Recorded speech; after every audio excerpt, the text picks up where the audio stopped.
کیا قربانی ہر شخص کو کرنا ہے؟ اگر ہم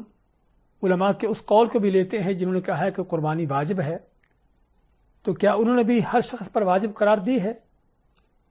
اس حوالے سے احادیث کو دیکھا جائے، سب سے پہلے نبی کریم صلی اللہ علیہ وسلم کی سنت کو دیکھا جائے تو انس بن مالک رضی اللہ تعالیٰ عنہ، ام المؤمنین عائشہ رضی اللہ تعالیٰ عنہ اور دوسرے صحابہ آپ کی قربانی کے حوالے سے جو احادیث روایت کرتے ہیں کہ آپ صلی اللہ علیہ وسلم ہر سال 2 جانوروں کی قربانی کرتے تھے۔ ایک جانور آپ کے اور اپنے گھر والوں کی طرف سے ہوتا، اور دوسرا جانور جو ہے وہ آپ کی امت کے ان لوگوں کی طرف سے ہوتا کہ جو قربانی نہیں پا سکیں گے۔ تو آپ ایک جانور اپنے اور اپنے سارے گھر والوں بیویوں کی طرف سے کرتے، اور رسول اکرم صلی اللہ علیہ وسلم جب فوت ہوتے ہیں تو آپ صلی اللہ علیہ وسلم کی اس وقت 9 بیویاں تھیں، لیکن آپ اپنی طرف سے اور ان 9 بیویوں کی طرف سے ایک ہی بکرا، ایک ہی جانور ذبح کرتے۔ حالانکہ آپ کے آخری سالوں میں اللہ نے مالی طور پر بہت کشادگی دی تھی، فتوحات تھیں، مالی غنیمت آتے تھے، لیکن اس کے باوجود بھی آپ نے اس وقت بھی صرف ایک بکرا ذبح کرنے پر اکتفا کیا، اور پھر یہی سنت تھی جو صحابہ کرام جس پر چلتے رہے، جس طرح کہ ہم ابو ایوب رضی اللہ عنہ کے بارے میں ذکر کیا ہے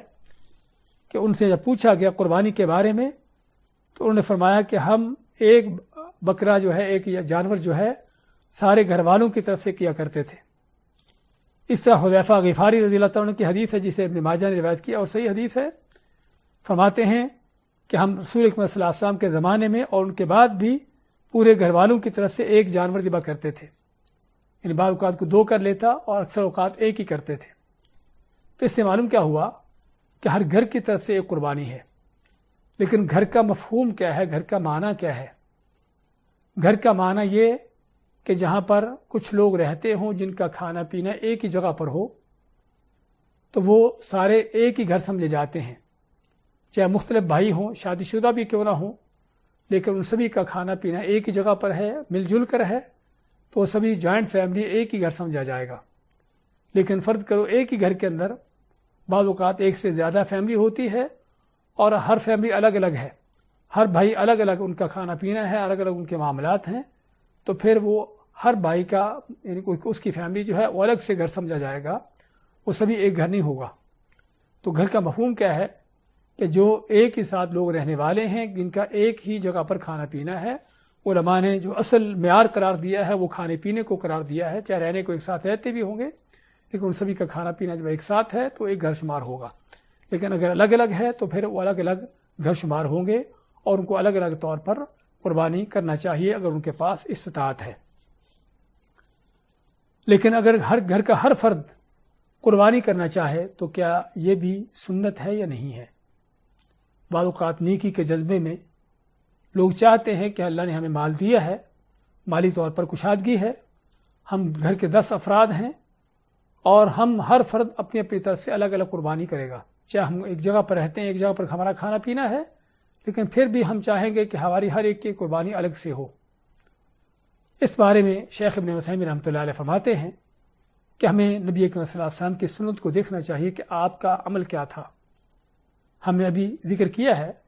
کہ رسول کریم صلی اللہ علیہ وسلم صرف ایک جانور ذبح کرتے تھے جو آپ کی ذات کی طرف سے ہوتا تھا اور آپ کی سبھی بیویوں کی طرف سے ہوتا تھا۔ ہاں، عام عید کی قربانی کے حوالے سے آپ کا یہ معمول رہا ہے، لیکن حج کی قربانی جس کو حدی کا نام دیا جاتا ہے، وہاں پر چونکہ رسول اکرم صلی اللہ علیہ وسلم کے ساتھ آپ کی ازواج مطہرات بھی آپ کے ساتھ کی تھی حج کے لیے، تو وہ حج کی قربانی الگ ہوتی ہے۔ وہاں پر ذکر آتا ہے کہ رسول اکرم صلی اللہ علیہ وسلم نے اپنی طرف جو ہے اونٹ ذبح کیے اور 100 اونٹ ذبح کیے بلکہ، اور اپنی بیویوں کی طرف سے ہر بیوی کی طرف سے ایک ایک گائے کی قربانی دی، یعنی وہ حج کی قربانی تھی۔ لیکن عید کی قربانی کے حوالے سے آپ نے ایک ہی بکرے کے اندر، ایک ہی مینڈے کے اندر خود بھی اپنے آپ کو بھی اور اپنے سبھی بیویوں کو اس میں شریک کیا۔ تو جس سے کیا پتہ چلتا ہے، اور شریک کرنے کا معنی کہ سارے گھر والوں کی طرف سے ایک قربانی تھی، تو جس سے کیا پتہ چلتا ہے کہ گھر کے افراد ایک سے یعنی کہ کئی ایک ہیں تو ہر ایک کو اپنی طرف سے الگ سے قربانی کرنا سنت کے خلاف ہے، اور یہی جس طرح ہم نے ذکر کیا ہے صحابہ اکرام کا بھی معمول یہی رہا ہے۔ تو ابن عثیمین رحمۃ اللہ علیہ فرماتے ہیں